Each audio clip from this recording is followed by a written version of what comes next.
All right, welcome everybody. This is the Youngstown Computer Show. We're right here on 570 like we do on weekends. We talk about things that are going on in tech. I've got a short show today, so I'm going to do a little bit of bragging about our area. I was fortunate enough, I was downtown last night, and over the last couple weeks, I got to experience some of the sort of the downtown events and the stuff that we have to offer. This was my realization a couple weeks ago.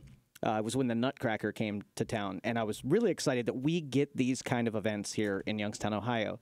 And you know, there's so many proponents, so many people working tirelessly to keep these things coming into our town. And I noticed during that performance that we did not have a sellout for that program, and it scared me and made me mad a little bit, because when something like that rolls into town, you would expect that everybody who would jump on that bandwagon and come buy tickets and go see those shows, because that's saving us a trip from going to Cleveland and Pittsburgh and the bigger markets. I mean, we're blessed with having that here, so you would totally expect everybody to jump on and come visit us here in Youngstown. And it wasn't. And the biggest complaint that I had was that the people that I talked to didn't know that it was coming. Now, I know this radio station had the Nutcracker advertisement, so they did promotion. But it should be, when something comes to town, that we make a little bit of a better effort to do that. Now, you gotta put it like this: we are a smaller market, and so we have to try just a little bit harder than bigger markets, because we have to get more of our more of the exposure to our population that things are coming. So that's when I came up to the brainchild, was that we businesses who already do marketing and promotions can share a little bit of our platform to help some of these venues sort of come into their own. Now, I think what we really need to do, downtown Youngstown is really, if you haven't been down there in a while, it really has come into its own. There are businesses opening. It's more than just, the bar scene. We've got museums, we've got entertainment, we've got really great food. And so I think a lot of us people, like when I grew up over in Girard, I had, when we went shopping or went and got something to eat, we went to Niles. And I live in Boardman/Poland now, and when you need something to eat or go shopping, you go to Boardman. So you got this great place downtown that has all of this stuff, but I think a lot of us already are programmed that it's an inconvenience to go into downtown for lots of reasons. And I'll put it to you this way, that, the first couple times you do something like, when you would go to Browns games, it was always really hard, because you would always be in traffic. You would always have trouble finding a place to park. You'd always be fighting crowds. You'd always be trying to leave there and whatever. And it was just a total inconvenience to be able to visit. Well, after going to a couple of games, I started figuring out the ways that other people weren't going. I found a parking lot that I could just drive right into, and I might have to walk a little bit, but it was the stuff that kept me from going or wanting to go. I was able to short circuit almost every one of those things, and made it very, a very enjoyable experience to go to a Browns game when I took out the elements that were, making it not so enjoyable. So I figured what we can do with technology and the exchange of information is we could tap into the people who do go downtown and enjoy these events, and figure out what's keeping us suburban people from going down there more often. And usually the responses I get are either they didn't hear about an event, there's never any parking, that there's crime and unruly people downtown, that it's dirty. And I hear these responses pretty often, and that might have been true a while ago. But I've been down there the last 3 weeks, and I didn't experience any of that. I parked. The streets were absolutely, I mean, they take it so serious downtown. They had the big parade and tree lighting ceremony. And after the parade, you would expect, okay, well, there's going to be a bunch of trash and, just garbage because people are throwing candy, and there's just tons of people down. I'm telling you, along the parade route, there were 10 people deep lines of people watching the parade. That was an amazing response for downtown. But right after the parade, they had street sweepers and a cleanup crew hitting it at the first possible moment to get the streets cleaned up. They take it very serious to keep it as clean and neat for visitors. I mean, they've got a a vibrant nightlife down there. Almost every restaurant and every place to eat was full to capacity. And these aren't the stuff that they're bringing in. It's not rinky-dink stuff. They are putting some value. I mean, even the shows that are down at Powers and the even the entertainment that are some of these smaller bars and facilities are pretty over the top. And I don't want to lose that. I don't want to, us to degrade from 50% sellout or 50% ticket sales to 25, and then eventually no one could ever put on a show here because they don't get enough response. So I took it upon myself, and I'm going to convince a lot of the other people that I do business with, other business owners and entrepreneurs, and you, the public.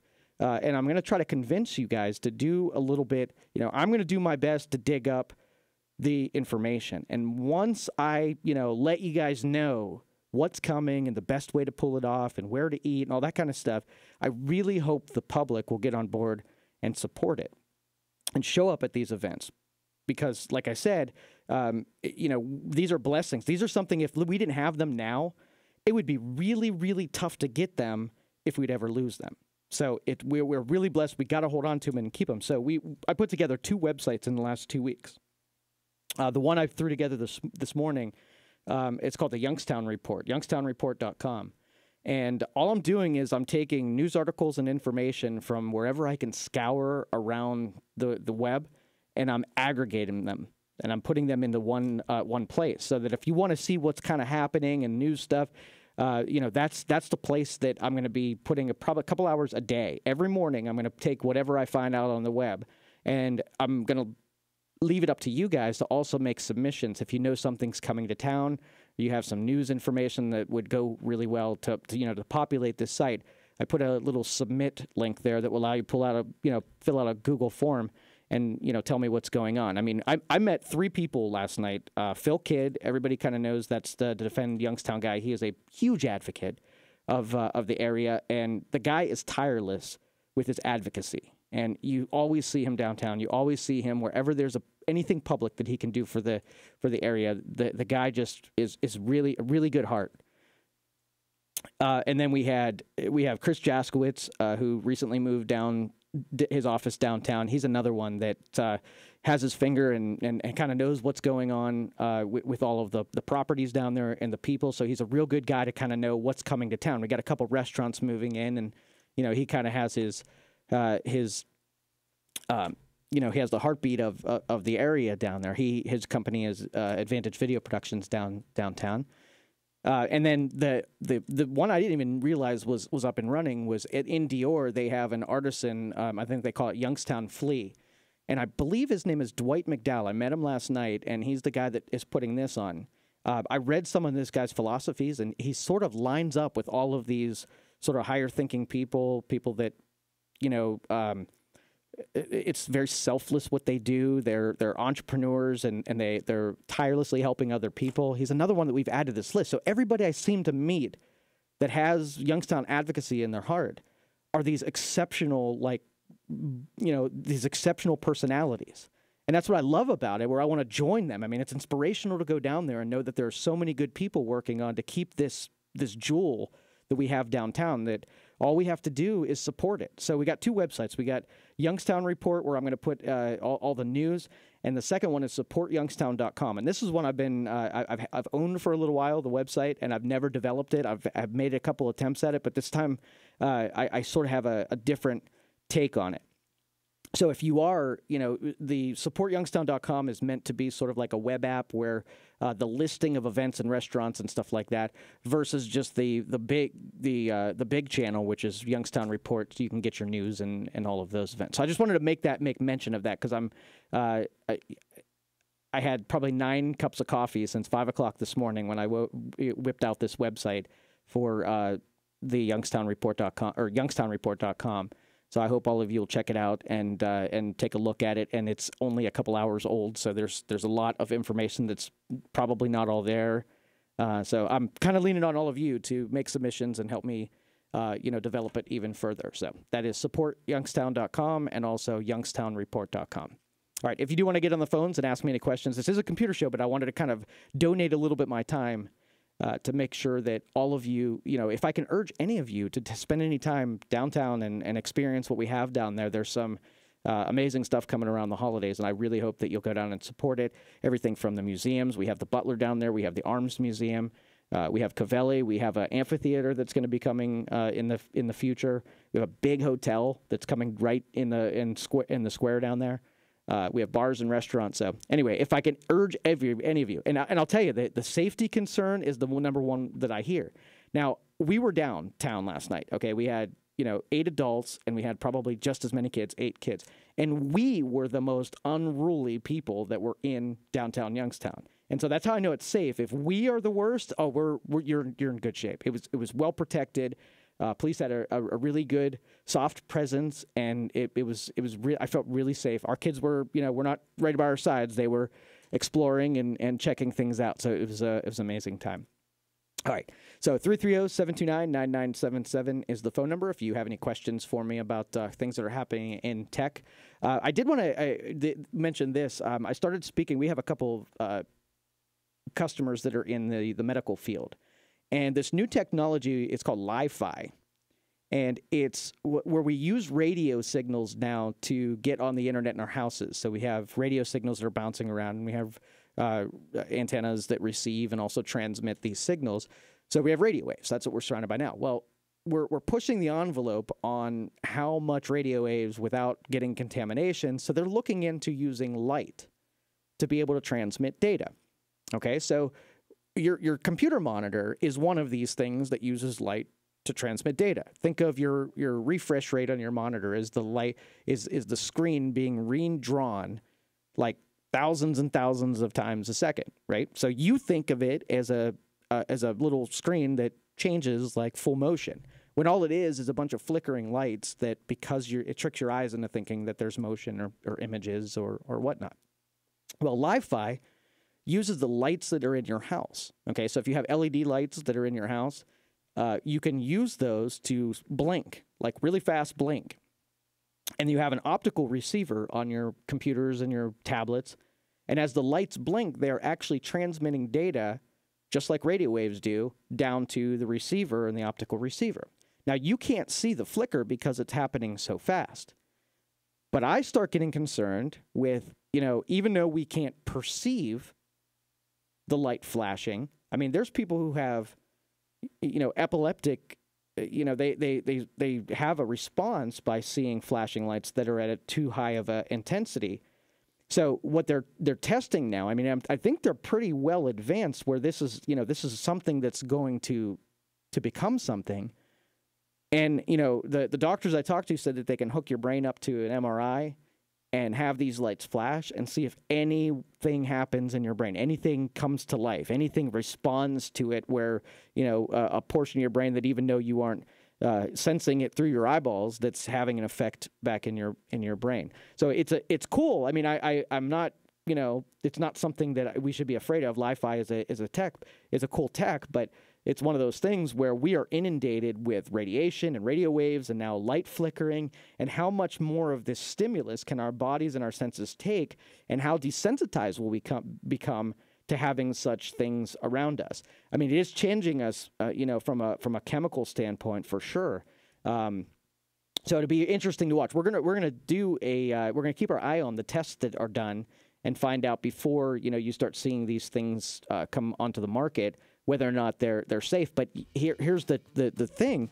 You have to have LED lights in order for Li-Fi to work. So if you're already transferring all your lighting from incandescent or CFL, you're on your way. All right, we're going to take a break. Come back, take some of your calls, 330-729-9977. This is the Youngstown Computer Show on 570 WKBN. We'll be right back. All right, welcome back, everybody. This is the Youngstown Computer Show. I am Joe Danier, owner of Youngstown Computer, and we bring this show to you on Saturdays, give you the floor, let you talk about things that might be interesting to you. And while we wait, I will talk about things that are important to me. And 330-729-9977 is the phone number. Let me pitch Youngstown Computer. If you guys need something, you can go to, you can call us 330-259-7278. Or go to our website, youngstowncomputer.com. You can recently, one of our guys put together a form if you wanted to book an appointment and get something scheduled. You don't even have to pick up the phone. You can just do it right across our website. So if you're interested in that and picking the time slot and all that kind of stuff, you can go right there, put a little description, your information, and then you'll get you registered. And all you got to do is show up, drop things off, and our guys will get your computer taken care of. Everything from repairs to upgrades, just about everything you could think of.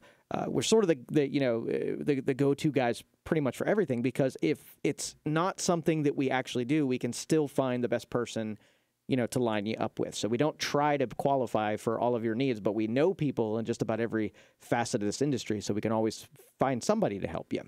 All right, again, that number, 330-259-7278, or find us over at youngstowncomputer.com and get those things scheduled for next week. All right, so an update here. Last week we started talking about Bitcoin, and we must have, hit a nerve, and people are all excited about this. And so these endless questions that I get about Bitcoin and what people should do about it and what it is, and, I'm so confused and all that kind of stuff. So let me give you a little bit of a rundown of why, everybody's getting all fired up. Bitcoin hit $11,000 per coin. And if you rewind our shows back to 2014, we were talking about Bitcoin was $125. At one time, it was $50. So those of you who sort of loaded up on the coins back in 2014, when you think about each one of those coins that you purchased is $11,000. Okay, so we have everybody from investment people that are giving their take on it. We have people in the legal world to find out, what legally you should do to protect yourself against this. So first, let me tell you what Bitcoin is. It is a virtual abstract currency that is decentralized, meaning that no one person or entity has control over it. Now, what that means is that nobody can decide to shut it down, but no one can decide to also regulate it. It's based on a system of agreement. Okay, so you have the network spread over millions of participants.